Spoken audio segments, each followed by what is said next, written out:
میں شکر گزار ہوں جناب سید جہانگیر اشرف صاحب کا کہ جنہوں نے ناگپور کی سرزمین پہ ہمیں دعوت دی اور ہمیں آنے کا موقع دیا اور الحمدللہ اتنا اچھا پروگرام یہاں منعقد کیا۔ میرے عزیز بڑے برادر ابھی ہی سلیم اشرفی صاحب آپ کے پاس بہت ساری باتیں کہہ کر گزر گئے۔ دوستو دو تین سوالات ہیں آپ کے ذہن میں بھی ہوں گے، یہاں بیٹھے ہوئے گورنمنٹ سسٹم کے کچھ لوگ ہیں ان کے بھی ذہن میں ہوں گے کہ بھئی یہ انٹرنیشنل صوفی کانفرنس کی ضرورت کیوں پڑی، اور ہم جیسے خانقاہی لوگ جو آج تک آزادی کے پہلے سے لے کر اب تک ہمارا ایک دستور رہا ہے کہ خواجگاہ حضرت خواجہ معین الدین چشتی اجمیری علیہ رحمت و رضوان جو امن والا دین لے کر ہندوستان کی سرزمین پر آئے، زیادہ تر ہمارے پیران طریقت سجادہ نشین اپنی اپنی خانقاہوں میں بنا کسی بھید بھاؤ کے، چاہے وہ ہندو ہو، مسلمان ہو، سکھ ہو، عیسائی ہو، انسانیت کی بنیاد پر سب کی خدمت کرتے آئے اور انسانیت کا پیغام لوگوں تک پہنچایا۔ ہم کبھی یہ دیکھنے میں آیا کہ سیاست میں نہیں گئے، ہم کبھی گورنمنٹ سسٹم میں نہیں گئے، ہم ان ساری چیزوں سے دور رہے،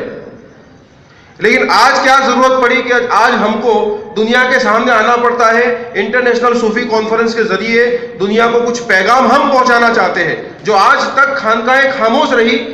اب وہی آل انڈیا علماء مشائخ بورڈ کے زیر اہتمام دنیا کو کچھ پیغام دینا چاہتے ہیں۔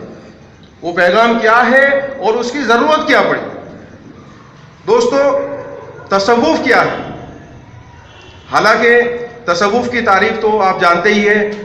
اصحاب صفا کے جو صوفی صحابہ کرام تھے، مسجد نبوی کے چبوترے پر جو بیٹھا کرتے تھے، جن کی تعریف میں سورۃ الکہف میں آیا، اللہ رب العزت نے پیارے حبیب صلی اللہ علیہ وسلم سے فرمایا وَلَا تَعْدُوا عَيْنَاكَ عَنْهُمْ، اے حبیب ان صوفی صحابہ جو اصحاب صفا کے صحابہ کرام ہیں ان کے چہرے سے اپنی نگاہوں کو نہ ہٹانا، ان کے چہرے کو دیکھنا حبیب کے لیے عبادت ہو۔ دوستو تو یہ رتبہ کتنا بلند و بالا ہوگا۔ اور المختصر یہ کہوں گا تصوف کی تعریف میں، صوفیزم کی تعریف میں، کہ سہروردیہ سلسلے کے امام عوارف المعارف میں یہ لکھتے ہیں، حضور پاک صلی اللہ علیہ وسلم کی ایک حدیث کو نقل کرتے ہیں، ابتدا میں المختصر کہوں گا، اس میں یہی بات کہی تھی انہوں نے کہ اے فرزند اگر تو صبح اور شام اس طریقے سے گزار دے کہ تیرے دل میں کسی کے بھی لیے، چاہے وہ کسی بھی مذہب کا انسان ہو، کوئی بھی ہو، کسی کے لیے بھی برا خیال یا بری نیت نہ